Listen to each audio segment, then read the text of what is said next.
सागर की मछली सागर से अपरिचित रह जाती।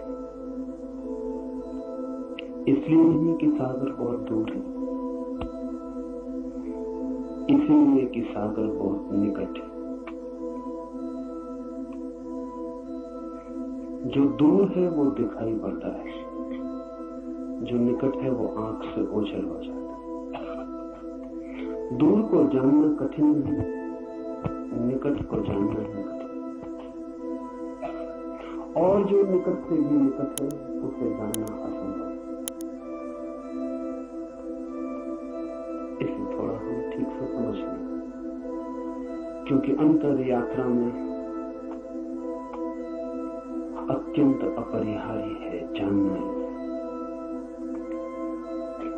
पूछते हैं लोग, कहां खोजें परमात्मा को?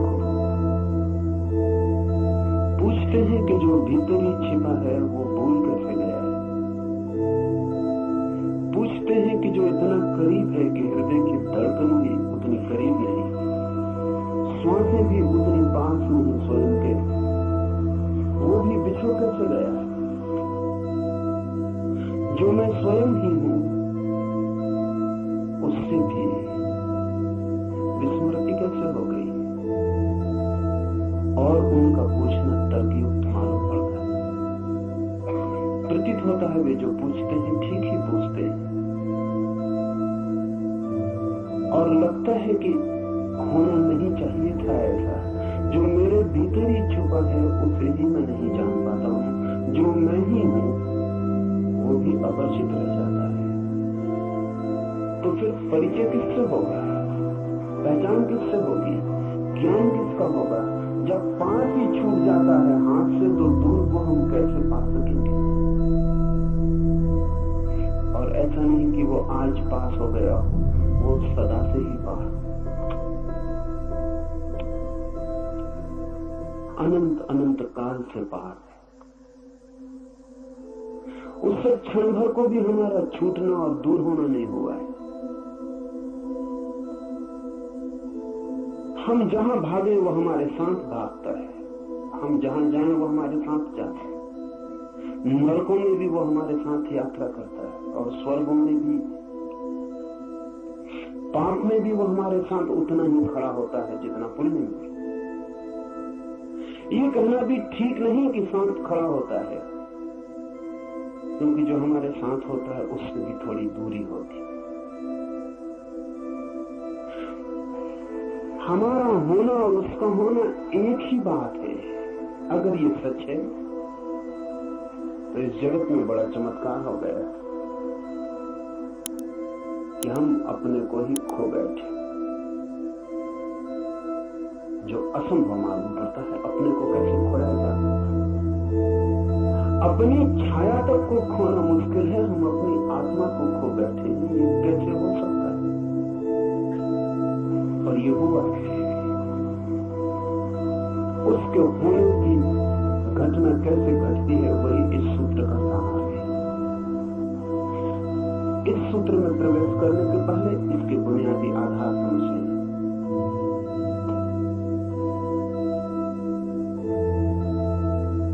आंख की सीमा है, एक परिधि है। उससे ज्यादा दूर हो तो आंख नहीं देख पाती, उससे ज्यादा पास हो तो भी आंख नहीं देख पाती। आंख के देखने का एक विस्तार है। किसी चीज को आंख के बहुत पास ले आए फिर आंख नहीं देख पाएगी, बहुत दूर ले जाए तो भी आंख नहीं देख पाएगी। एक क्षेत्र है जहां आंख देखती है, और इस क्षेत्र के उस पार या इस पार आंख अंधी हो जाती है। और आप तो इतने निकट हैं कि आंख के पास ही नहीं है, आंख के पीछे है। यही अड़चन है। ऐसा समझे कि दर्पण के सामने खड़े हैं तो एक खास दूरी से दर्पण पर ठीक प्रतिबिंब बनता है। अगर बहुत दूर चले जाएं तो फिर दर्पण पर प्रतिबिंब नहीं बनेगा। बहुत पास आ जाए कि आंख को दर्पण से ही लगा ले तो प्रतिबिंब दिखाई नहीं पड़ेगा। लेकिन यहां मामला ऐसा है कि आप दर्पण के पीछे खड़े,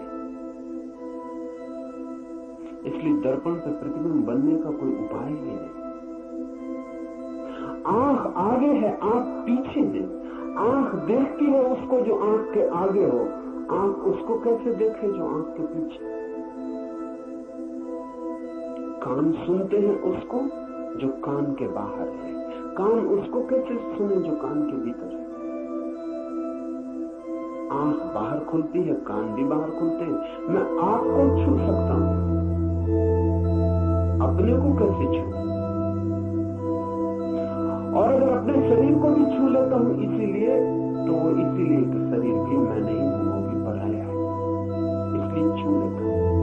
लेकिन जो मैं हूं, जो छू रहा है, उसे कैसे छू? उसे किससे छू?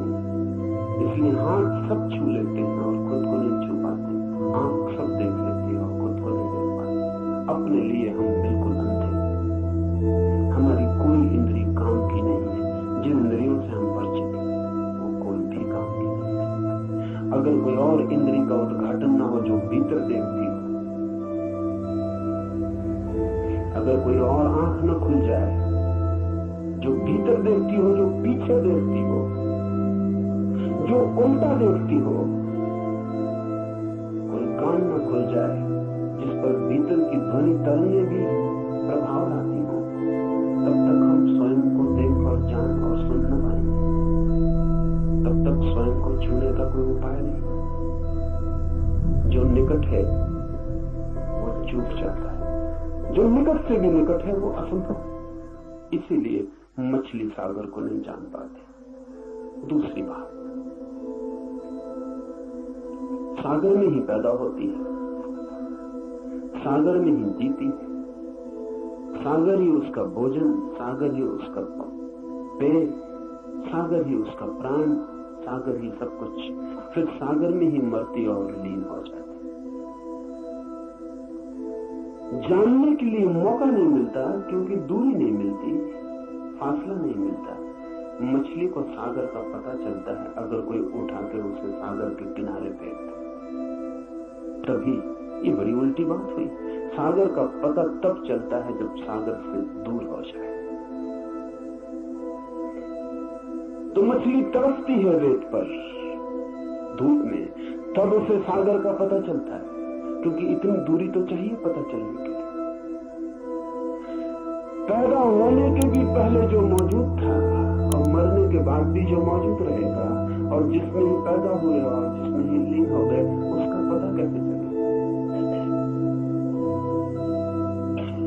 पता चलने के लिए थोड़ा बिछोड़ होना चाहिए। इसलिए मछली को सागर का पता नहीं चलता, किनारे पे कोई फेंक करके पता चलता। आदमी की और भी मुसीबत, परमात्मा सागर ही सागर है, उसका कोई किनारा नहीं जिस पे आपको फेंका जा सके। जहां आप तड़पने लगे मछली की तरह, ऐसा कोई किनारा होता तो बड़ी आसानी हो जाती। ऐसा कोई किनारा नहीं, परमात्मा सागर ही सागर है। इसीलिए तो जो परमात्मा में किनारा खोजते हैं वो उसे कभी नहीं खोज पाते। जो परमात्मा की मझधार में डूबने को राजी है, उनको ही उसका किनारा मिलता है। किनारा है ही नहीं, खोजने का कोई उपाय नहीं। और किनारा हो भी कैसे? सब चीजों का किनारा हो सकता है, समस्त का किनारा नहीं हो सकता, क्योंकि किनारा बनता है किसी और चीज से। नदी का किनारा बनता है, सागर का किनारा बनता है किसी और चीज से।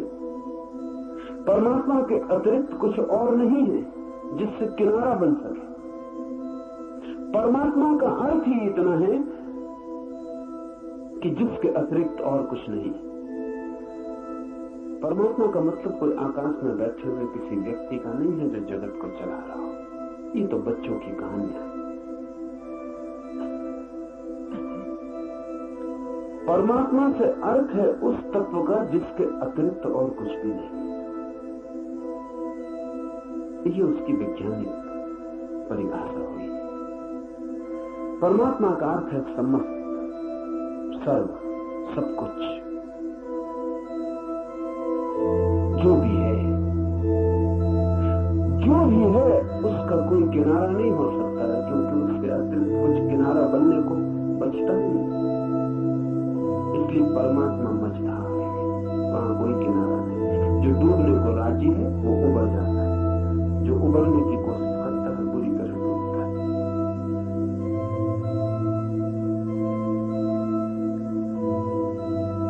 कोई किनारा हो तो पता नहीं चल जाए, इसीलिए हमें पता नहीं चला। उसी में हम हैं, जिसे हम खोजते हैं उसी में हम हैं, जिसे हम पुकारते हैं उसे पुकारने की जरा भी जरूरत नहीं, क्योंकि इतना भी दूरी नहीं है कि हमारी आवाज हमें जोर से पुकारनी पड़े। इसलिए कबीर ने कहा है कि क्या तुम्हारा खुदा बहरा हो गया जो तुम इतने जोर से अजान पढ़ते हो? क्या तुम्हारा ईश्वर बहरा हो गया जो तुम इतने जोर से पुकारते हो?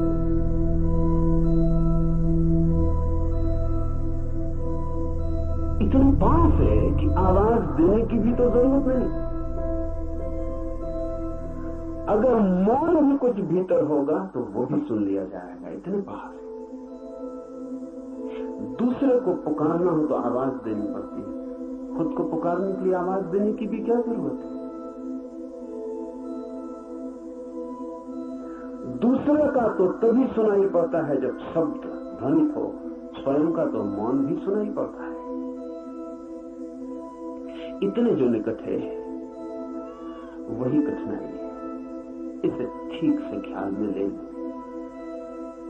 कि सत्य से हम इसलिए चूक गए हैं क्योंकि हम उसी में पैदा होते, उसी से बनती हमारी मांस मज्जा, उसी से निर्मित होती हमारी हड्डियां, वही है हमारा श्वास, वही है हमारा प्राण, वही सब कुछ है। अनेक अनेक रूपों में, अनेक अनेक द्वारों से हम उसी का जोड़ है, उसी का खेल। फासला बिल्कुल नहीं है, इसलिए स्मरण नहीं आता, इसलिए स्मरण असंभव हो गया।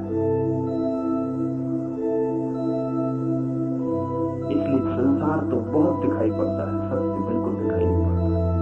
संसार दूर है,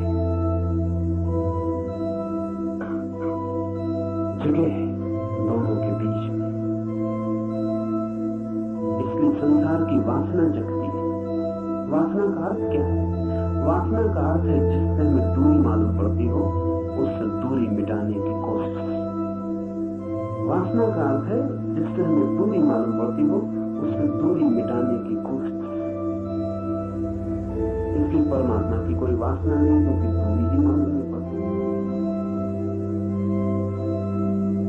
या कभी कोई परमात्मा को खोजता भी मालूम पड़ता है तो झूठी वासना। परमात्मा के नाम से कुछ और नाम परमात्मा का लेता है, चाहता कुछ और है। शक्ति चाहता हो, सिद्धि चाहता हो, धन चाहता हो, पद चाहता हो, कुछ और।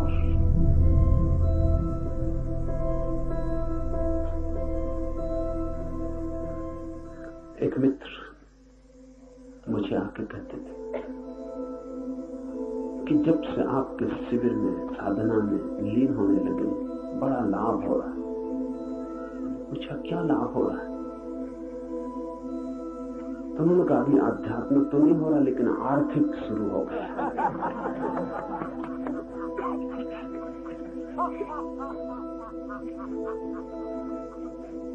ठीक, आध्यात्मिक की इतनी जल्दी भी क्या है? टाला जा सकता, स्थगित किया जा सकता। आर्थिक तत्काल है।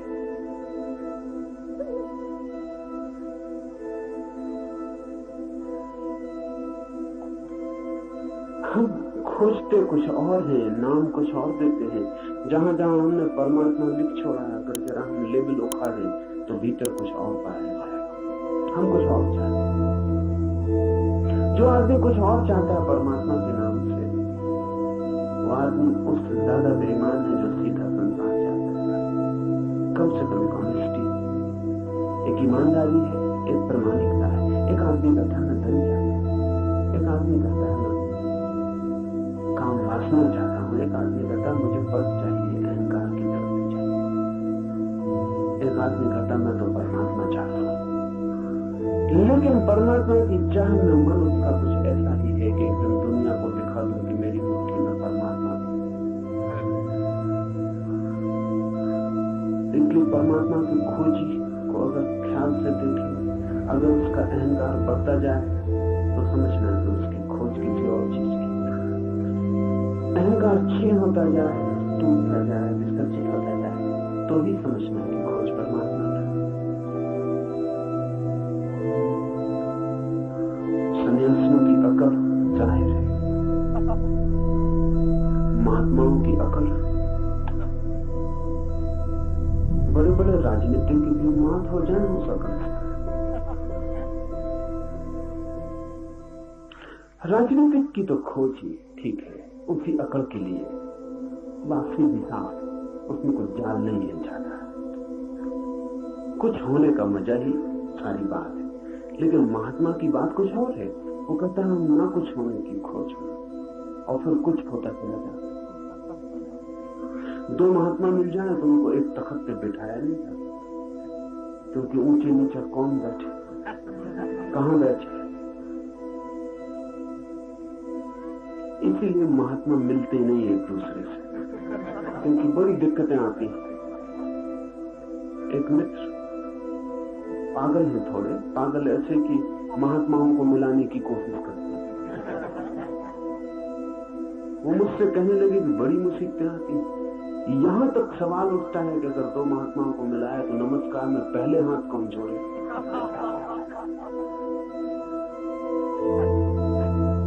कठिन मामला। संसारी भी इतने संसारी नहीं मालूम होते। मैं भी जोड़ना चाहते हो हाथ तो भी जोड़ लेते। मन में भला होता हो कि दूसरे पहले जोड़ता है, लेकिन फिर भी इसको छिपा के चलते हैं। अभद्र मालूम पड़ता है, लेकिन महात्माओं को अभद्र भी नहीं मालूम। कुछ महात्मा तो नमस्कार करते ही नहीं, उन्होंने व्यवस्था बंद कर रखी है। वो सिर्फ आशीर्वाद देते हैं।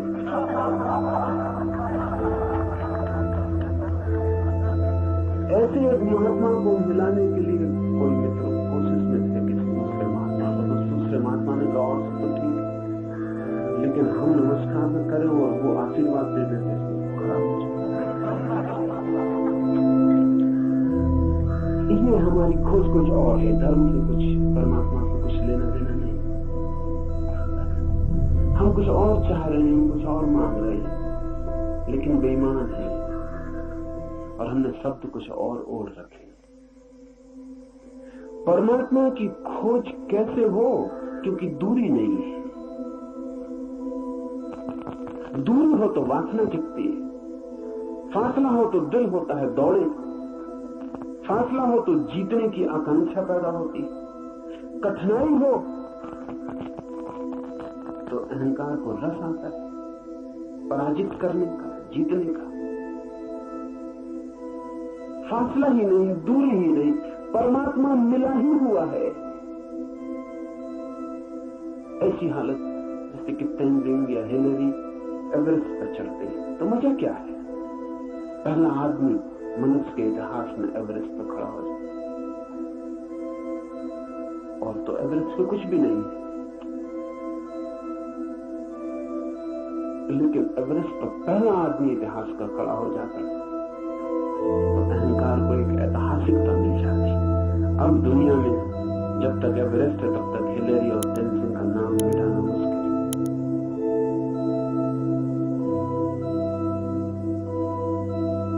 अभी चांद की इतनी दौड़ चलती थी, ये बड़ी मजे की बात है कि चांद पर हम क्या छोड़ आए। जो गए वो ईसाई है, लेकिन जीसस की मूर्ति नहीं छोड़ा है, झंडा छोड़ा है अमेरिका का। थोड़ा सोचिए, झंडे असली हैं, जीसस वगैरह सब झूठे हैं। ख्याल भी नहीं आया अमेरिका के यात्रियों को कि जीसस की एक छोटी मूर्ति भी ले जाए कम से कम।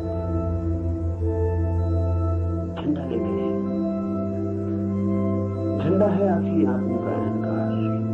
और जीसस का भी कभी काम भी नाम ले लेते हैं तब उसका मतलब भी झंडा ही होता है और कुछ नहीं कहते। जब लड़ना हो, झंडा ऊंचा रहे हमारा, तब जीसस, राम, कृष्ण, बुद्ध सब आ जाते। मगर उनका भी उपयोग झंडे से ज्यादा नहीं, वो भी आदमी के अहंकार पर लगाई गई पताकाएं हैं। चांद पर हम छोड़ाए हैं झंडे। आदमी इस आकांक्षा में लगा रहता है, कुछ मैं कर दिखाऊं जो मैं ही कर पाऊं, ताकि मेरा मैं एक ऐतिहासिकता दे दे। पर अगर आप एवरेस्ट पे ही पैदा हुए हो तब बड़ी मुश्किल में पड़ जाएगा, झंडा भी कहां लगाएं। आदमी परमात्मा पर ही पैदा हुआ है, वही है। आप वहां हैं ही, वहां से आपका कभी जाना नहीं हुआ। वही है आपकी भूमि जहां आप खड़े। इसलिए परमात्मा के पाने में कोई अहंकार की दौड़ नहीं है, गुंजाइश नहीं, कोई तरह का रस नहीं मालूम पड़ता। फिर परमात्मा की वासना भी ना हो तो अभिप्सा, प्यास कैसे जगे? परमात्मा की प्यास बड़े उल्टे ढंग से जगती है। इसे ख्याल में ले लें, क्योंकि उसके अतिरिक्त और कोई रास्ता नहीं। संसार की प्यास जगती है दूरी से, और अगर अलग दूरी हो तो आकर्षण भारी हो जाता है। और इसलिए संसार में जो चीजें भी पाली जाती हैं उनका मजा चला जाता है, क्योंकि दूरी खत्म हो जाती है। आप एक स्त्री को पाना चाहते थे, फिर पा लिया। आप एक मकान बनाना चाहते थे, बन गया। आप सोने का शिखर चढ़ाना चाहते थे अपने मकान पर, वो चढ़ गया। अब जो मिल जाता है वो व्यर्थ हो जाता है, क्योंकि वो पास आ जाता है, उसमें दूरी नहीं रह जाती। दूर हो, कठिनाई हो, कोई न पा सके, आप ही पा सके तो ही मजा होता है। अमीरी का मजा अमीरी में नहीं है, बहुत लोगों की गरीबी में। अगर सब लोग अमीर हो जाए बात खराब हो जाए। अमेरिका में वही परेशानी, अमीर का मजा कम हुआ जा रहा है, गरीब भी वही कपड़े पहन रहा है, उन्हीं कारों में चल रहा है, उन्हीं मकानों में रह रहा है। गरीब और अमीर के बीच अब कोई बहुत बुनियादी फासला नहीं। अमीर का मजा तिरथिरा हुआ जा रहा है, अमीर परेशान है, वो कुछ और तरकीबें खोज रहा है जो वो ही कर सके और सभी लोग न कर पाए। परमात्मा में ही हम हैं, इसलिए परमात्मा में कोई अहंकार के लिए बुलावा नहीं, कोई निमंत्रण नहीं है, कोई चोट, कोई चुनौती, कोई चैलेंज नहीं है। फिर परमात्मा की अभीप्सा कैसे पैदा होती? संसार की अभीप्सा पैदा होती दूरी से, बुलावे से, चुनौती से। परमात्मा की अभीप्सा होती संसार की असफलता से। इसे ख्याल कर ले। जब आप सब तरफ दौड़ चुकते हैं और सब तरफ हार जाते हैं, सब पा लेते हैं और सब व्यर्थ हो जाता है। खोज पूरी हो जाती है और पूरे होते ही नकार हो जाता है, सब शून्य हो जाता है। हाथ में आते ही सब चीजें मिट्टी से धोती हैं, दूर सब सोना मालूम पड़ती है। जितनी हो दूरी उतना स्वर्ण शुद्ध मालूम पड़ता है। जैसे जैसे पास आता है अशुद्ध होने लगता है, और पास आता है मिट्टी होने लगता है। जिन्होंने कथा मिदास की है, कथा में बड़ा व्यंग है। कथा है कि मिदास ने ऐसी सिद्धि पा ली, ऐसा वरदान पा लिया कि जो भी छुए सोना हो जाए। हम सब मिदास से उल्टे हैं, जो भी छुए मिट्टी हो जाए। लेकिन बड़ा मजा है, मिदास भी मुश्किल में पड़ गया था, तो हमारी मुश्किल का तो क्या अंत? मिदास जो भी छूता है सोना हो जाता। उसने अपनी पत्नी को छुआ वो सोना होगा, उसने भोजन छुआ वो सोना होगा, उसने पानी पीने को उठाया और तक पानी गया वो सोना होगा। मरा मिदास बड़ी मुश्किल में पड़ गया, क्योंकि सोने से प्यास नहीं बुझती। और कितनी ही लोग बातें करें, कनक जैसा शरीर, स्वर्ण जैसा शरीर, सोने के शरीर से कोई तृप्ति होने वाली नहीं। कोई कितनी कहे कि मेरी प्रेसी का जो काया है, कनक काया, स्वर्ण काया, लेकिन हो जाए तब पता चले, तब सिर धुने बैठ के ये क्या हो गया। तो वही काया बेहतर थी। वो मिजाज इस मुश्किल में पड़ गया, कवियों की बातों में आ गया, वरदान मांग बैठा। पत्नी हो गई सोने की, पानी सोना हो गया, भोजन सोना हो गया, लोग उससे भागने लगे, खुद के बेटी बेटी दूर रहने लगे, कहीं वो छू न दे, कोई मित्र पास न आए कि कहीं छू न दे। मिजाज अकेला हो गया, भरा पूरा जगत था उसका, सम्राट था, अकेला हो गया, वजीर पास न आए, सदा एक फासला रखें कि बचने का उपाय रहे, भागने की सुविधा रहे, अगर वो छू ही दे। और मिजाज भूखा मरने लगा, पानी मिले ना, भोजन मिले ना, वो चिल्लाने लगा, चीखने लगा कि भगवान वापस कर दे। वही ठीक था। ये तो वरदान अभिशाप हो गया। मिजाज की यह हालत हो गई, सब चीजें सोना होने लगी, तब हमारी क्या हालत होगी जब जो भी छूटे मिट्टी हो जाए।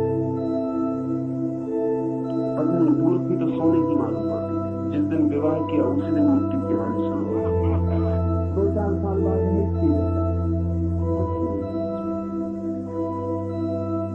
सब चीजें मिट्टी हो गई, जो भी छूए मिट्टी हो जाती। जिस दिन आपको यह अनुभव होता है कि सब दौड़ व्यर्थ है, उस दिन आप उसी जगह खड़े रह जाते हैं जहां परमात्मा है।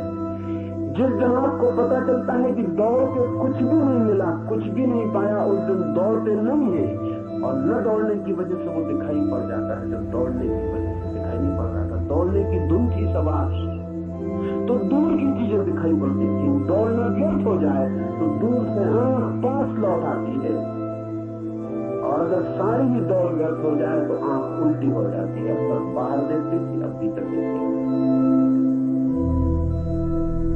दर्पण घूम जाता है जब संसार में देखने योग कुछ भी नहीं लगता, पाने योग कुछ भी नहीं लगता, खोजने योग कुछ भी नहीं लगता, जब संसार वासना नहीं रह जाती। इसलिए इतना जोर दिया है बुद्ध ने, महावीर ने, उपनिषदों ने कि निर्वासना द्वार है। वासना है दूर जाने की व्यवस्था, निर्वासना है पास आने का द्वार। इस सूत्र को हम ख्याल में ले लें। शरीर के भीतर छिपा है वह अजन्मा, नित्य, कभी पैदा नहीं हुआ जो, और सदा है, और सदा है, और सदा है। ऐसा जो अजन्मा नित्य है वो इसी शरीर के भीतर छिपा है, लेकिन शरीर को उसका कोई पता नहीं। शरीर है पृथ्वी का अंग, वो पृथ्वी के भीतर छिपा है, पर पृथ्वी को उसका कोई पता नहीं।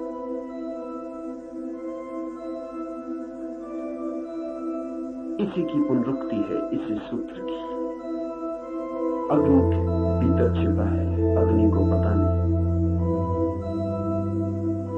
सब जगह छिपा है, और जहां छिपा है, जिसके भीतर छिपा है उसे ही पता नहीं। क्यों? क्योंकि जिसके भीतर छिपा है वो बाहर दौड़ रहा है। आपने कभी अनुभव किया शरीर की भीतर की तरफ दौड़? अगर आप अनुभव कर लें तो समाधि उपलब्ध हो जाए। आपने शरीर की बाहर की तरफ दौड़ अनुभव की? एक सुंदर काया दिखाई पड़ती, शरीर दौड़ने लगा, पुलक आ गई, शरीर का रोना रोना भागने लगा। एक सुंदर फूल दिखाई पड़ा, आंखें भागने लगी। एक सुंदर ध्वनि सुनाई पड़ी, कान भागने लगे। शरीर भागता है सदा बाहर की तरफ। कभी आपने अनुभव किया कि भीतर की तरफ भी शरीर भागा? कभी अनुभव नहीं किया। तो शरीर को पता भी कैसे चले कि कौन भीतर छिपा है, जहां शरीर जाता ही नहीं, जहां शरीर कभी देखता नहीं, सुनता नहीं, खोजता नहीं, शरीर को पता कैसे चले? शरीर अपरिचित रह जाता है उससे ही जिसका वो शरीर है। सब दौड़ बाहर की तरफ है, इसलिए भीतर अज्ञान छा जाता है। ये सूत्र अनेक अनेक द्वारों से एक ही बात की पुनरुक्ति है। वायु के भीतर जो छिपा है वायु उसे जानती नहीं। मन जिसका शरीर है मन उससे अपरिचित। अहंकार जिसकी देह है अहंकार उसके प्रति अनजान। चित्त जिसका शरीर है अक्षर अव्यक्त जिसका शरीर है वो भी उसे जानते नहीं जो भीतर छिपा है। मृत्यु भी उससे अपरिचित रह जाती है जिसकी मृत्यु घटित होती। जो मरता है इधर अजीब वाक्य है क्योंकि जो मरता है मृत्यु उससे अपरिचित रह जाती है। जो मरता है वो मरता ही नहीं। मृत्यु जब घटती है तो कौन मरता है? कोई भी नहीं मरता क्योंकि शरीर सदा से मरा हुआ है, उसके मरने का कोई उपाय नहीं। और शरीर के भीतर जो छिपा है वो सदा से अमृत है, उसके मरने का कोई उपाय नहीं। सिर्फ संबंध टूटता है अमृत का और मृत का संबंध टूटता है मृत्यु। लेकिन मृत्यु इतने निकट भी आके उससे अपरिचित रह जाती है वो जो अमृत। इसलिए तो हम कितनी बार मर चुके और हमें अब तक पता नहीं चला कि हमारे भीतर वो भी है जो मरता है। इस अपरिचय की प्रक्रिया ही यही है कि निकट आके भी भीतर देखना नहीं हो पाता, देखना बाहर ही होता है। मरता हुआ आदमी देखे मरने को पड़ा है लेकिन बाहर ही देखता है। अभी भी भीतर जाने का मन नहीं हो रहा उसका। मृत्यु उसे धकाती है हटाती है शरीर से, लेकिन वो पकड़ रहा है, जोर से पकड़ रहा है और भी जोर से पकड़ रहा है जैसा उसने कभी नहीं पकड़ा था। इसलिए वृद्ध आदमी कुरूप हो जाते हैं, जवान सुंदर मालूम पड़ते हैं। उसका कारण गहरे में शरीर ही नहीं है। जवान शरीर को पकड़ता नहीं, अभी आश्वस्त है। बूढ़ा शरीर को पकड़ने लगता है, उस पकड़ने से सब कुरूपताएं पैदा हो जाती। बूढ़ा डरने लगता है कि अब मरे अब मौत करीब है। जितना मौत से डरता है उतना जीवन को जोर से पकड़ता है, और जितना जोर से पकड़ता है उतना ही जीवन कुरूप हो जाता है। बच्चे इतने प्यारे लगते हैं, पकड़ते ही नहीं बिल्कुल, अभी उन्हें पता ही नहीं कि मौत भी है। पशु पक्षी देखिए, कितना ही बूढ़ा हो जाए पशु, कितना ही बूढ़ा हो जाए पक्षी, उनकी बात कर रहा हूं जिनका आदमी से सत्संग नहीं है। आदमी तो बिगाड़ ही देता है। तो बड़ी हैरानी होती है, जंगल में पशु और पक्षी बूढ़े नहीं होते मालूम पड़ते। जैसा बुढ़ापा आदमी को पकड़ता है ऐसा पशु पक्षियों को पकड़ता नहीं मालूम पड़ता। बच्चे ही बने रहते हैं, किसी गहरे तल पर उन्हें पता ही नहीं कि मौत आने वाली है, इसलिए कोई शरीर की पकड़ नहीं आती। बच्चे में जो ताजगी है, जीवन सहज है, मौत की पकड़ नहीं है कोई। बुढ़ापे में कठिनाई आ जाती है, मौत साफ होने लगती है। जिंदगी अब चेष्टा है, अब प्रयास से जीता है आदमी, अब इंच इंच सोच के चलता है कि कहीं मौत ना आ जाए। इससे दुविधा पैदा हो जाती, तनाव बढ़ जाता भीतर, और पूरे समय चिंता संताप पकड़ लेता, वही चित्त को कुरूप कर जाता है। मौत भी नहीं जान पाती उसको जो भीतर छिपा अमृत है। कारण एक ही है कि भीतर देखने की घटना ही तब घटती है जब बाहर देखने का सारा सिलसिला व्यर्थ हो जाए। इसे थोड़ा हम समझ लें। व्यर्थ कई बार होता मालूम पड़ता है, फिर भी होता नहीं। ऐसा नहीं है कि आपको व्यर्थ नहीं हो जाता है, आपको भी व्यर्थ हो जाता है। एक कार खरीदने का सोचते थे, खरीद ली। जब नहीं खरीदी थी तो रात उसके सपने भी आते थे। जिस दिन कार की डिलीवरी मिलने वाली थी उस दिन रात सो भी नहीं सके थे, रात भर।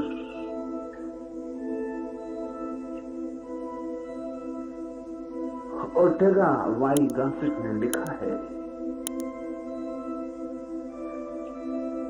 अपने एक मित्र के बाबत, उसने एक बहुत खूबसूरत गाड़ी फेरारी खरीदी, बड़ी कीमती गाड़ी। और पहले ही दिन लेके उसे निकला, जरा सी खरोच लग गई। बच्चा नहीं था मित्र, 50 साल का आदमी था, गैर पढ़ा लिखा नहीं था, यूनिवर्सिटी का प्रोफेसर था, साधारण विषय का प्रोफेसर नहीं था, फिलोसफी का प्रोफेसर। ओर्टेगा वाई गासेट में लिखा है कि मैंने अपने उस मित्र को अपनी मां के कंधे पे सिर रख के रोते देखा। फरारी में खरोच लगी, कार थी कीमती, नमाज कितने सपने देते हो, जो खरोच थी वो भीतर तक चली गई, आत्मा तक प्रवेश कर गई, तभी रोया है। रोते आप सब भी, वो आदमी जरा ईमानदार रहा हो, खुली सड़क पर मां के कंधे पे सिर रख कर रोने। लेकिन कितने दिन चलेगा ये? 2-4 दिन में फरारी पुरानी पड़ जाएगी। मुझे 2 महीने में ये आदमी इसी गाड़ी में बैठेगा, इसे पता भी नहीं चलेगा कि किस गाड़ी में बैठा है। इस गाड़ी से उठ जाएगा, लेकिन गाड़ियों से नहीं उठेगा, दूसरी गाड़ी को सपना पकड़ लेगा। सोचेगा कि रोल्स रॉयस हो जाए, कुछ और हो जाए। एक स्त्री से उठ जाएगा मन, एक पुरुष से उठ जाएगा, लेकिन स्त्रियों से नहीं उठेगा, पुरुषों से नहीं उठेगा। उठते हम भी हैं, लेकिन हमारी ऊब वस्तुओं से बंधी होती है। हमारी ऊब दर्शन नहीं बनती, हमारी ऊब दृष्टि नहीं बनती।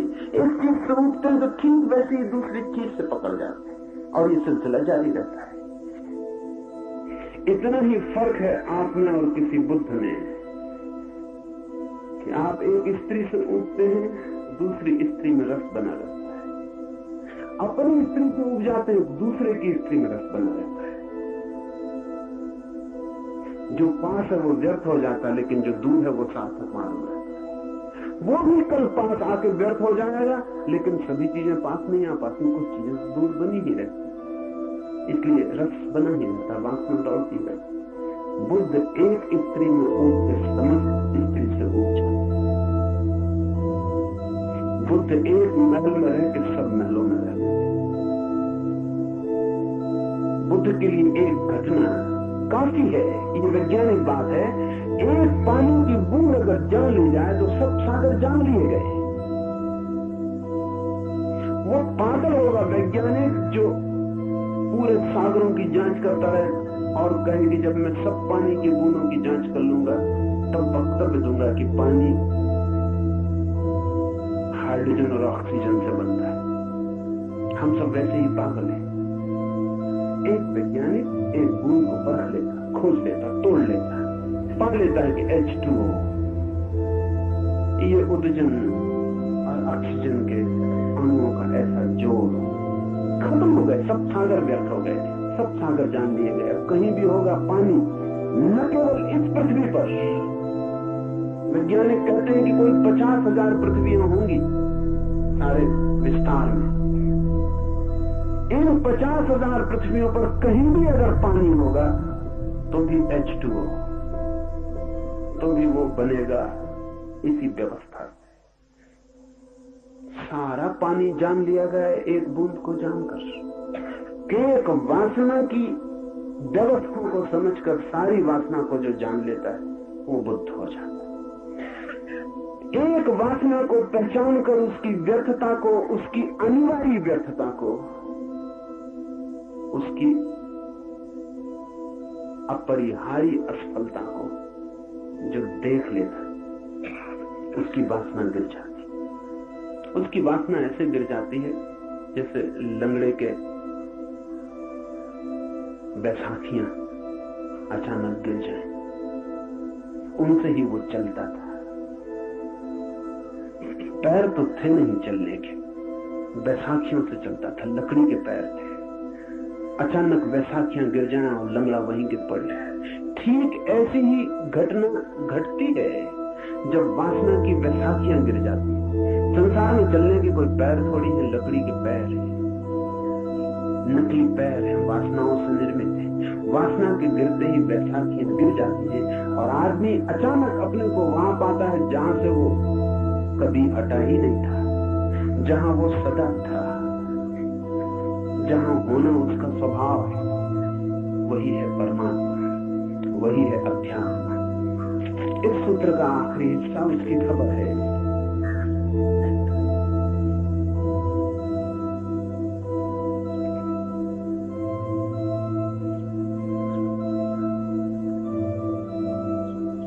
मृत्यु जिसका शरीर है और मृत्यु के अंदर जो है और मृत्यु जिसे जानती नहीं, वही इन सर्वभूतों का अंतरात्मा, उसके पाप नष्ट हो गए हैं और वही एक दिव्य देव नारायण है। देह इंद्रियां आदि अनात्म पदार्थ हैं, इनके ऊपर मैं मेरा ऐसा जो भाव है वो अध्यास भ्रम है। इसलिए विद्वान को ब्रह्मनिष्ठा द्वारा इस अध्यास को, इस भ्रम को दूर करना चाहिए। आखिरी बात इस सूत्र में, ये जो वासनाओं की दौड़ है ये इसीलिए है कि हमें दिखता है दूर कहीं कोई सपना पूरा होता होगा। जैसे मरुस्थल में कोई देखता है दूर मालूम होता है जल का सरोवर, दौड़ता है, जल के लिए दौड़ता है, वहां जाके पाता है नहीं है कुछ, रेत ही रेत है, लेकिन तब तक कहीं और जल का सरोवर दिखाई पड़ने लगता है। भ्रम है, अध्यास है। सूर्य की किरणें जब तपती हैं जोर से रेत के ऊपर और वापस लौटती, रिफ्लेक्ट होती, जब वापस लौटने लगते हैं तो कपती हुई सूर्य की किरणें जब वापस लौटती हैं, उनके कंपन के कारण भ्रम पैदा होता है कि लहरें कप रही हैं। और वो कंपन इतना सतत होता है और कंपन की एक धारा बन जाती है कि अगर पास में कोई वृक्ष खड़ा हो तो उस कंपन में उस वृक्ष की छाया नीचे दिखाई पड़ने लगती है। वो कंपन दर्पण का काम करने लगता है। और जब आपको दूर से दिखाई पड़ता हो पानी भी, और न केवल पानी, आकाश में उल्टी हुई बदलियों की नीचे प्रति छाया भी दिखाई पड़ती हो, तो भरोसा भी कैसे ना करें। आकाश में उड़ते हो कबूतर या आकाश में उड़ती हो बगलों की कतार और नीचे पानी में भी उसकी छाया हो जाती हो, पास में खड़े वृक्ष भी नीचे दिखाई पड़ते हो, तो फिर भरोसा पक्का हो जाता है कि पानी होना चाहिए। न केवल लहरें दिखाई पड़ती हैं, लहरों में प्रतिबिंब भी दिखाई पड़ता है। पास जाके जैसे जैसे पास पहुंचते हैं वैसे वैसे तिरोहित होने लगती है छाया, बिल्कुल पास पहुंच के रेत हाँक लगती है। अध्यास का अर्थ है जो नहीं है उसका दिखाई पड़ना। शंकर के लिए ये बड़ा प्यारा शब्द है और उपनिषदों के लिए बड़ा आधारभूत। अध्यास का अर्थ है प्रोजेक्शन, प्रक्षेपण, जो नहीं है उसका दिखाई पड़ना। वो जो दिखाई पड़ता है वहां है नहीं, आप अपने भीतर से आरोपित करते हैं। आप ही कारणभूत हैं उसे आरोपित करने के। एक चेहरा आपको सुंदर लगता है, वो सौंदर्य वहां है या आप आरोपित करते हैं, क्योंकि कल वही चेहरा आपको कुरूप लग सकता है। हो सकता है कल तक सुंदर ना लगा हो, आज अचानक आपका दिव्य चक्षु खुल गया और आपको सुंदर दिखाई पड़ने लगा, और आपके मित्रों को अभी भी दिखाई नहीं पड़ता। कहते हैं लैला सुंदर नहीं थी, मजनू को दिखाई पड़ती। सारा गांव परेशान था और लोगों ने समझाया मजनू को कि तू पागल है, इससे बहुत सुंदर लड़कियां गांव में हैं, तू व्यर्थ ही दीवाना हुआ जा। तो कहा है मजनू ने कि लैला को देखना हो तो मजनू की आंख चाहिए। ये अध्यास है। सवाल लैला नहीं, सवाल मजनू की आंख है। सवाल वो नहीं है जो दिखाई पड़ रहा है, सवाल वो है जो देख रहा है। तो मजनू ने कहा मेरी आंख से देखो तब तुम्हें लैला दिखाई पड़ेगी। लेकिन इसमें खतरा है, मजनू की आंख से दिखाई पड़ेगी। अगर सच में मजनू की आंख उधार मिल जाए तो लैला जैसी मजनू को दिखाई पड़ती वैसी आपको दिखाई पड़ेगी। आंख भी एक चश्मा है, चश्मे के रंग उतर जाते हैं विषयों पर। आपकी सारी इंद्रियां प्रक्षेपण कर रही हैं। आप चारों तरफ अपने तरफ एक जगत निर्माण कर रहे हैं। आपका मन केवल ग्राहक नहीं है, निर्माता है।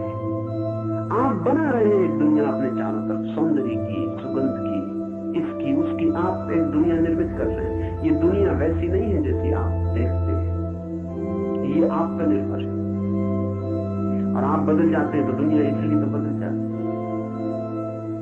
जवान दूसरी दुनिया देखता है, बूढ़ा दूसरी दुनिया देखता है, बच्चे दूसरी दुनिया देखता है। क्या फर्क क्या पड़ जाता है? दुनिया वही है, लेकिन बच्चों के पास वो आंख नहीं है जो जवान के पास। बच्चे भी कंकड़ पत्थर बीन रहे हैं, रंगीन होना काफी है। जवान कहता है फेंको भी इनको, इन्हें क्या रखा, इनकी कीमत क्या है। जवान के लिए अर्थ मूल्यवान हो गया, धन समझ में आने लगा। अब सिर्फ कंकड़ पत्थर बीनने से काम नहीं चलेगा, तितलियों के पीछे दौड़ने से कुछ हल होने वाला नहीं है। बच्चे तितलियां पकड़ रहे हैं, तितलियां स्वर्ग मालूम पड़ती हैं, जवान बच्चों को ना समझ। फिर आदमी बूढ़ा हो जाता, इंद्रियां थक जाती, अनुभव तिक्त होते, कड़वे होते, मुंह उनकी बेस्वाद धारा से भर जाता है। जवान भी उसको देखते हैं कि ये भी दूसरी तरह की तितलियां पकड़ रहे हैं। तितलियां बदल गई, तितलियां नहीं बदली, बस और तरह की तितलियां पकड़ रहे हैं। बूढ़े कहे जाते हैं, समझाए चले जाते हैं, कोई जवान उनकी सुनता नहीं। उनने भी अपने बाप दादों की नहीं सुनी। नहीं सुनने का कारण है आंखें दूसरी हैं। बूढ़े की आंख अगर जवान को मिल जाए तो उसे भी ऐसा ही दिखाई पड़े। और ध्यान रखो कि मजा ये है कि अगर अभी बूढ़े को फिर जवान की आंख मिल जाए तो वो सब अनुभव भूल जाएंगे। वो जो ज्ञान बता रहे हैं वो सब भूल जाएगा, फिर जगत रंगीन हो जाए। सुना है मैंने, अमेरिका की सुप्रीम कोर्ट का एक चीफ जस्टिस, न्यायाधीश, जब जवान था तब पेरिस आया था, शादी करके सीधा पेरिस आया था। फिर 30 साल बाद जब बूढ़ा हो गया और बेटों की शादियां हो गई और बेटे पेरिस हो आए, तब फिर दोबारा अपनी पत्नी को लेकर आया। उसका नाम था पीरे। पेरिस देखकर उसने अपनी पत्नी से कहा, वो बात ना रही पेरिस, सब ठीक हो गया। कहां वो दिन जब हम पहली दफा पेरिस आए? बात ही और थी, पेरिस कुछ और था। उसकी पत्नी ने कहा, माफ करें, आप बोल रहे हैं, पीरे और था, पेरिस तो वही है। हाँ, पेरिस तो अब भी वही है। जवान की आंख से देखें, पेरिस अब भी वही। पेरिस क्या बदलता है? लोग बदल जाते, दृष्टि बदल जाती। दृष्टि के बदलने से अगर जगत बदल जाता है तो समझना कि आपने जो जाना था वो अध्यास था, वो दृष्टि की वजह से पैदा हुआ था, वो जगत नहीं था। क्या ऐसा भी कोई उपाय है कि बिना दृष्टि के जगत देखा जा सके? अगर हो तो ही जगत देखा जा सकता है, नहीं तो नहीं। दृष्टियां अध्यास है, इसलिए ख्याल रखें, दर्शन का मतलब दृष्टि नहीं है। दर्शन का मतलब है वैसी अवस्था जब सब दृष्टियां शांत हो जाती, कोई दृष्टि नहीं रह जाती, तब देखना। जब अपनी कोई आंख नहीं रह जाती थोपने को, और अपना कोई भाव नहीं रह जाता आरोपित करने को, अपनी कोई आकांक्षा नहीं रह जाती, मरुस्थल को तब देखना जब भीतर कोई प्यास नहीं होती। फिर मरुस्थल धोखा नहीं दे सकता, प्यास की वजह से धोखा हो जाता। पानी की चाह होती है और नहीं मिलता तो चाह और बढ़ जाती है, और जब चाह ज्यादा बढ़ जाती है तो मन निश्चित हो जाता है, और जो नहीं है उसे भी मानने का मन हो जाता है। लेकिन एक ऐसी स्थिति भी है जब सब दृष्टियां छीन हो जाती और दर्शन का उदय होता है। कब होती है दृष्टियां छीन? दृष्टियां तभी छीन होती है जब सभी वासनाएं छीन हो जाती, क्योंकि हर दृष्टि वासना का खेल है, वासना का फैलाव है। तो सूत्र कहता है, देह इंद्रियां आदि अनात्म पदार्थ हैं, इनके ऊपर मैं मेरा ऐसा जो भाव वो अध्यास है। इसलिए बुद्धिमान को ब्रह्मनिष्ठा द्वारा इस अध्यास को दूर करना चाहिए। ब्रह्मनिष्ठा द्वारा, अपने में निष्ठा द्वारा। हमारी निष्ठा हमेशा परायण है, किसी और में, अपने में नहीं है। दौड़ कहीं और है, अपने में नहीं है। जहां कहीं और रहे हैं एक जगह को छोड़कर, वो जगह जो भीतर है। ब्रह्मनिष्ठा का अर्थ है ये वासनाओं की दौड़ हट गई, आदमी अपने में खड़ा हो गया। आदमी वहीं खड़ा हो गया जहां कोई मन नहीं है, कोई इंद्रियां नहीं, कोई शरीर नहीं है, सिर्फ शुद्ध चैतन्य है। उसमें प्रतिष्ठित होते ही सब अध्यास टूट जाते और तब संसार नहीं है, ब्रह्म ही है।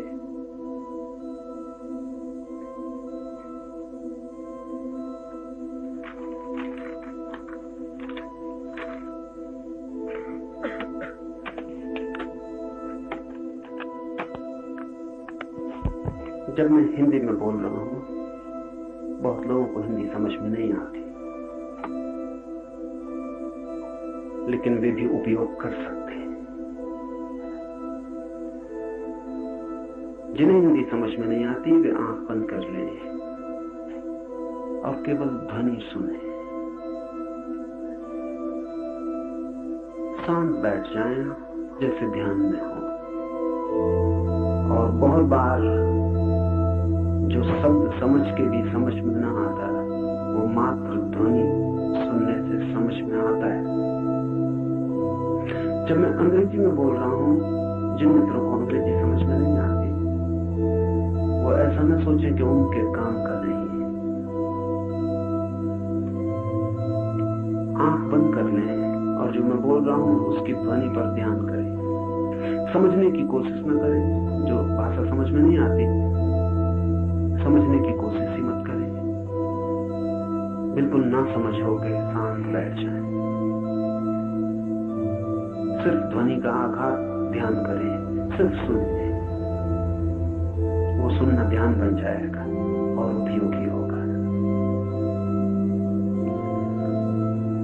बड़ा सवाल समझना नहीं है, बड़ा सवाल शांत होना है। बड़ा सवाल सुनना नहीं है, बड़ा सवाल मौन होना है। तो कई बार तो ये होता है, जो बात आपकी समझ में आ जाती है वो आपके भीतर विघ्न बन जाती है, क्योंकि उससे विचार शुरू हो जाता है। कई बार तो अच्छा है कि जो बात बिल्कुल समझ में नहीं आती उसको सुने, क्योंकि फिर विचार नहीं चल सकते। जो समझ में नहीं आए तो विचार के चलने का कोई उपाय नहीं है, विचार रुक जाते। इसलिए कभी तो वृक्षों के बीच से गुजरती हुई हवा को सुनना, कभी पक्षियों की आवाज सुनना, कभी पानी की कलकल धारा से उठता निनाद सुनना, ऋषि मुनियों को सुनने से भी ज्यादा बेहतर है। असली उपनिषद वहां बह रहे हैं, पर वो आपकी समझ में नहीं आएंगे, पर समझने की कोई जरूरत भी नहीं, सुनना काफी है। और जब समझ में ना आए और आप सुन सके तो थोड़ी देर में बुद्धि शांत हो जाती है, क्योंकि उसका कोई काम ही नहीं होता है। और जब बुद्धि शांत हो जाती है तो आप वहां पहुंच जाते हैं जिसकी तलाश है।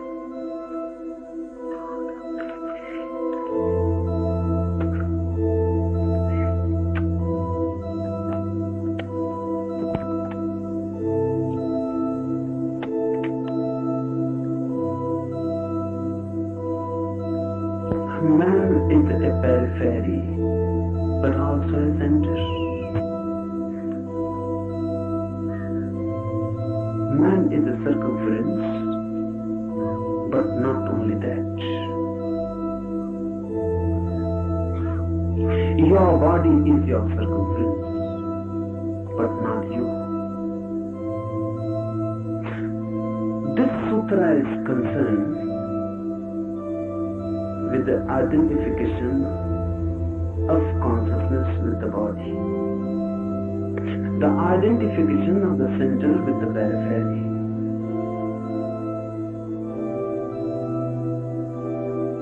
The body is just your abode, just a house, not even a home,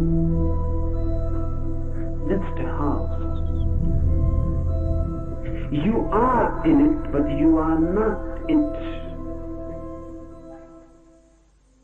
But the mind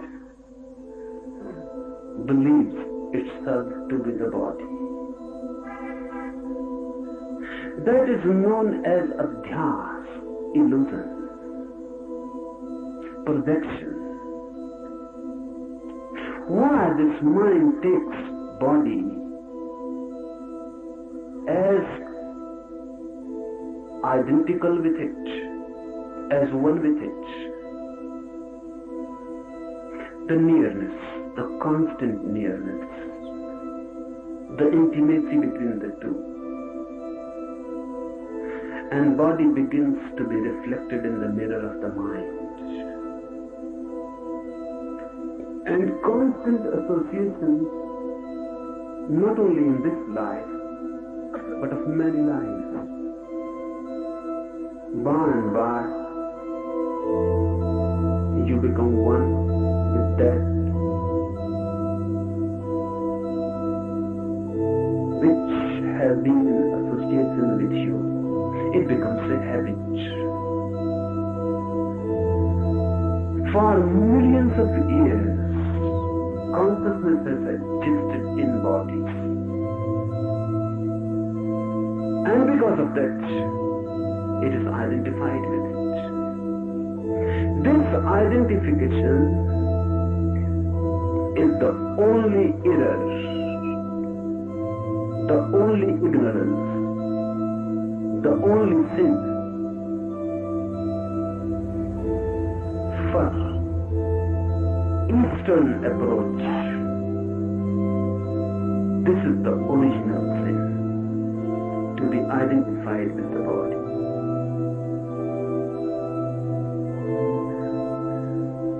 How to be non-identified again? How to become aware that you are not your body, you are not your mind. How to go in and find out the forgotten center. It is always there. You are standing on it, you are it. But your eyes, your senses have taken you far away. You have gone on a journey. This journey is very miraculous. It is like a dream journey. You sleep in Mount Abu, and in the night you dream you are in London, or in New York, or in Calcutta. You have gone on a journey in the mind. The journey appears to be actual, real. You cannot remember in your dream that this is a dream. The moment you remember this is a dream, the dream will be broken. This is the basic condition in the dream, that you should not remember it as a dream.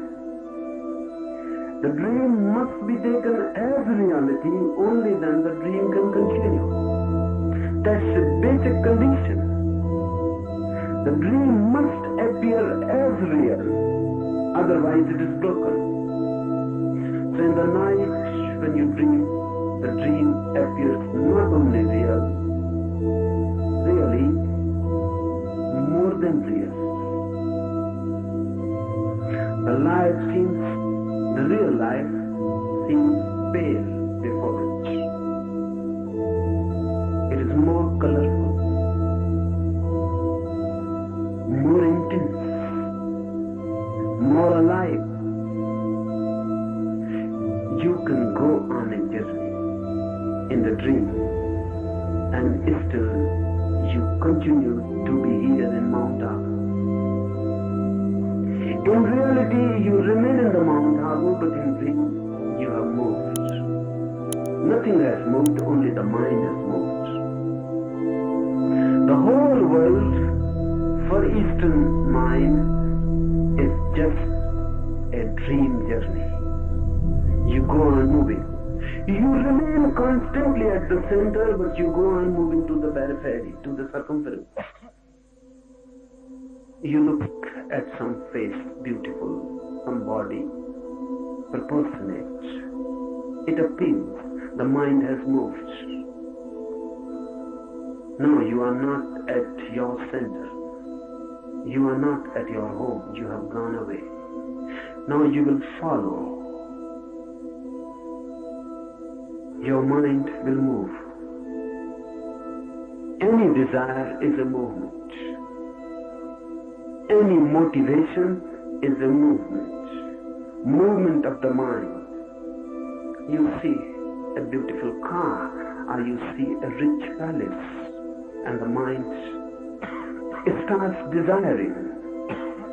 You start moving. You remain at the center, but the mind is not there. You have forgotten the center. Now the mind is attached with the objects of desire. Those objects or desires become your clinging. That's why the mind goes on and on, out and out. And you are at the center. This creates a division. This divides you into two. And because you never return to the center, you never go back to it, ultimately you forget that you have a center. More civilized, more cultured, educated, the world becomes more center-less. Everyone is just a circumference. The master is missing. The house is there. The center is not there. And even if you try to reach the center, you cannot reach it because you don't know how to reach it. And the ways and the means you try to reach it really are not means and ways. They are the barriers. Because you try to reach the center in the same way as you try to reach the circumference. You know only one way. How to move to the circumference. How to desire. You desire for riches. You desire for power. You desire for sex.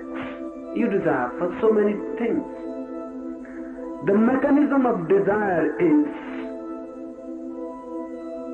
you desire for something which you have not. You desire for something which can become possible only in the future, never in the present. Desire is meaningful only in reference to the future.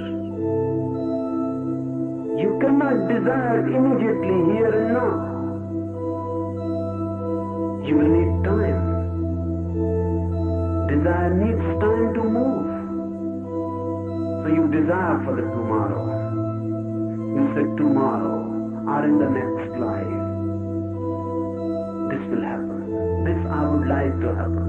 I hope for this. Desire is basically future oriented. And desire means something which you don't have. This mechanism, if you apply to the inner journey, will become a barrier. This mechanism cannot help. Because the basic situation differs.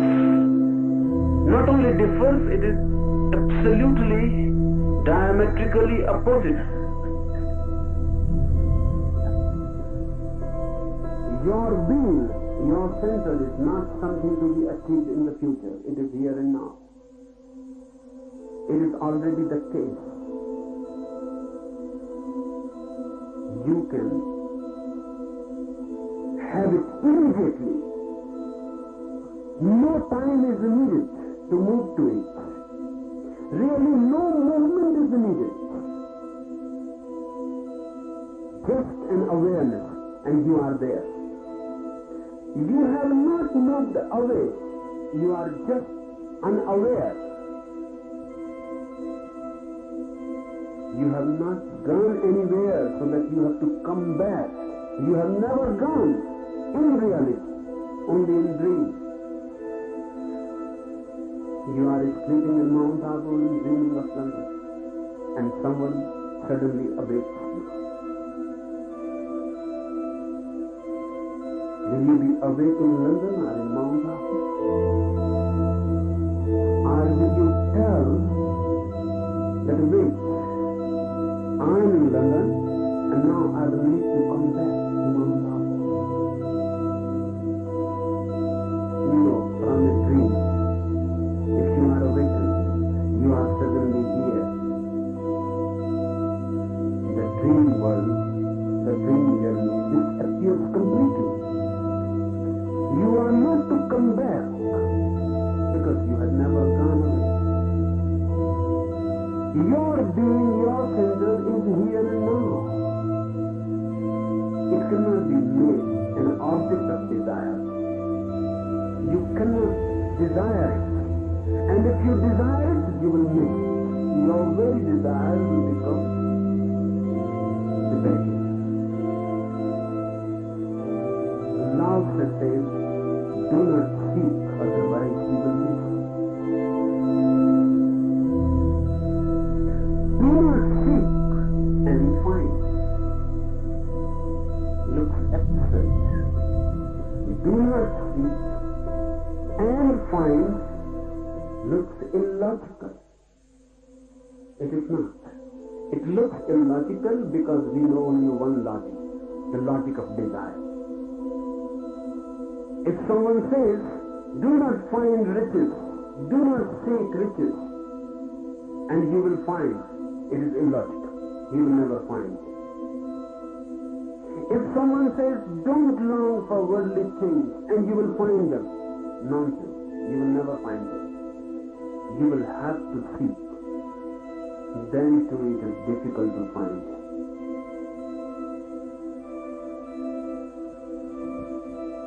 But it is not illogical for the inner journey. Note it, understand it deeply. The inner journey is just the reverse. From center to periphery, this is the way. Create an object of desire and then move towards it. Just the reverse is the way which goes in. Don't create any object of desire and don't move and you will reach it because you are already there. Any movement, anywhere, and you will miss your center. No movement, and you are there, suddenly awakened. But because we know only one logic, one method to reach a certain thing, we go on applying it towards the inner journey. That creates hindrances. They are self-created. Nothing is to be done to reach the center. I repeat, nothing is to be done to reach the center. It is there. If you can be in a non-doing moment, you will find it. Or, we can say it, non-doing is the doing for the inner center. Non-desiring is the way for the inner center. Just being, not becoming, is the gaining of it. But the mind will ask what to do. Even if I say, don't do anything, the mind will constantly go on asking, but how? How not to do anything? What to do to achieve this non-doing, this non-action? How it is to be achieved, and how means something is to be done. So one secret I will tell you,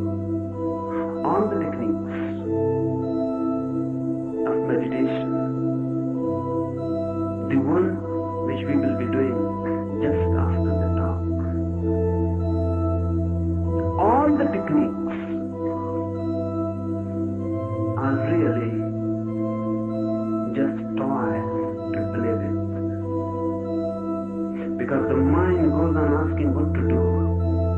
So the technique supplies you. Do this. By that doing, you are not going to reach the center. But by that doing, suddenly you will be exhausted. Suddenly, totally moving in that doing, the doing will stop. As I said last night, you cannot be angry totally.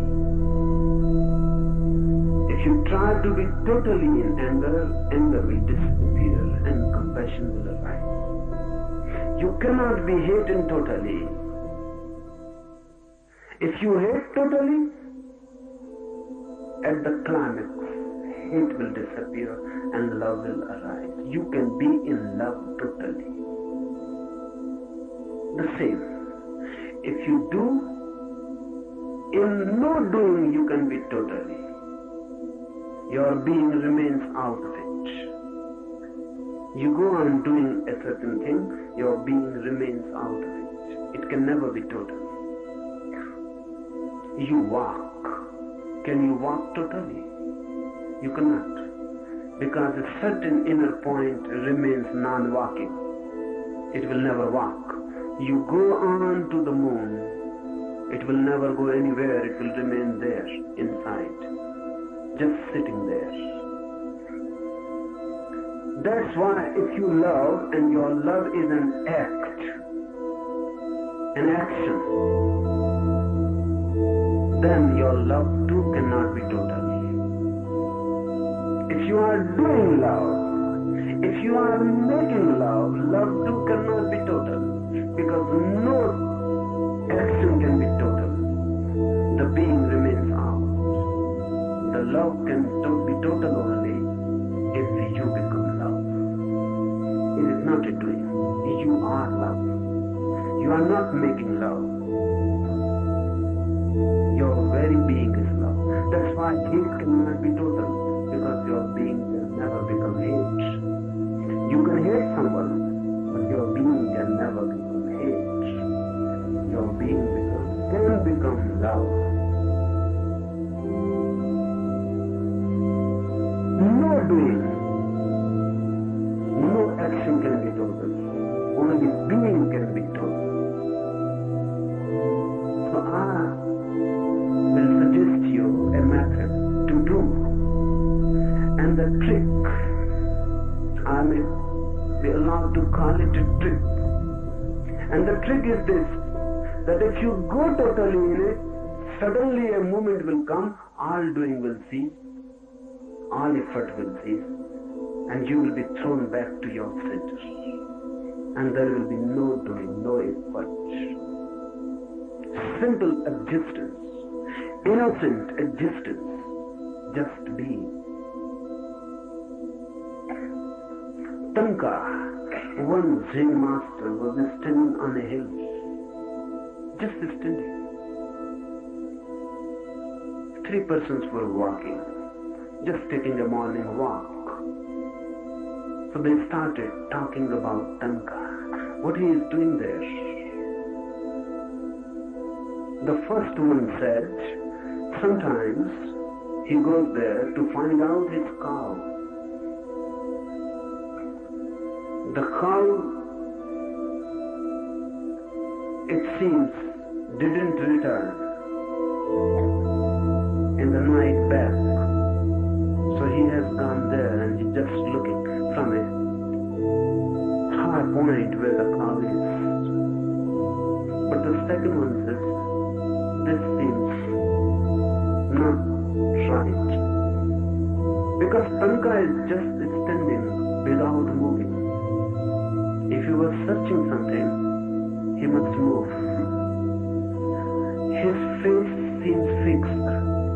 And even from this faraway point, we can infer his eyes are closed. The second one said, I propose another hypothesis. He is not looking for his cow. Rather, he is waiting for some friends. might have accompanied him, but are left somewhere behind. He must be waiting. But the third one said he cannot be waiting, because if someone waits, sometimes he looks back. He never looks back. He's just standing like a statue. So I propose the third idea. He is meditating. It was difficult to decide, and they argued. So ultimately they decided we must go to him and ask what he is doing. So they went. They asked Tanka, what are you doing? The first one said, are you in search of your cow? The cow has not returned home. Tanka is reported to have said, I have no home in this world and nothing to miss. Who has said to you that I have a cow? The cow is there, of course, but I don't have it. So there is no question of finding it, searching for it. So the second one was delighted, and he said, then my hypothesis is going to be right. You are waiting for some friends who are left behind. Tanka laughed and said, I have no enemies, so I cannot have friends. And I am alone, so I cannot leave someone behind. I came alone in this world. I am alone in this world, and I will leave this world alone. So I am neither disturbed by enemies nor by friends. Then the third one was of course delighted. And he said, now nothing is left, and my hypothesis is right. You are meditating, are you not? Tanka said, I am not meditating. Because really I am not doing anything. I am just standing. I am existing, not doing anything. But this is meditation. Meditation is not doing something. But you cannot take a jump immediately into non-doing. So I suggest, make your doing total. Move into it so deeply and so totally that suddenly the doing drops. And you are alone left, just existing. Just like a tree. Of course aware. But just like a tree. Just like a flower. Aware. But just like a flower existing. Just like a stream flowing. Aware. But just like a stream. No mind. Just you alone. No thoughts. When there are no thoughts, you cannot move from the center. You move through thoughts. Thoughts are the ways towards the periphery, and no thought is dropping back to the center. Now I will tell you something about the technique we are going to use. 4 steps. First step, 10 minutes fast chaotic breathing. With no system. This is not a yoga exercise. Chaotic, anarchic. Why? Because if you use any systematic breathing, any rhythm, the mind can control it. Mind can control any system. Mind is the great systematizer. So we are here to break the systems, the system of the mind. So breathe chaotically like a madman. Fast. Take the breath in as much as you can and throw it out. Take it in and throw it out. Fast with no rhythm. So that mind is just socked. And breathing is a great device to sock the mind. You must remember that with every emotion, breathing changes. And every emotion has its own system of breathing. When you are in love, breathing is relaxed. When you are angry, breathing can never be relaxed. When you hate someone, breathing is different. When you are in compassion, breathing is different. When you are at ease, breathing is so silent that you cannot even feel it. When you are tense, breathing cannot be silent. You can feel it. This chaotic breathing belongs to no emotion. So simply by doing it, you transcend emotions and the mechanism of the mind, and the mind is just thrown off. It cannot continue. 10 minutes mad fast breathing. Second step is a deep catharsis. You have to throw yourself out. The mind has to be thrown out.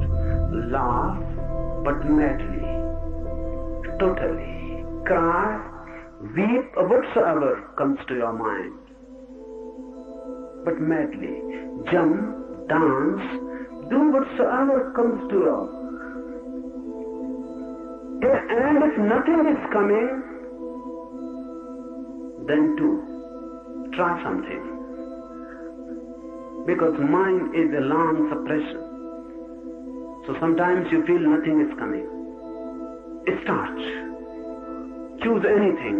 Laugh, cry, scream, jump, dance. But do something. Don't just stand there. Do something. And whatsoever you are doing it, do it exaggeratedly. The second step, you must throw your whole civilization, the whole culture. Just be like children, with no fear, the fear of the others. Your eyes are to be closed. You have to use a blindfold. In the third, when all the nonsense that is suppressed is thrown out, when all the madness is thrown out, you have to use a mantra. The mantra is the sound of Hum. Hum, meaningless. It is just a sound with no meaning attached to it. Just Hum. It is not W-H-O. It is H-O-O. Hum. Loudly you have to make it and dance with it and move it in totally, so that you are exhausted completely. And in the fourth step, you are not to do anything. You are just to fall down and be as if dead.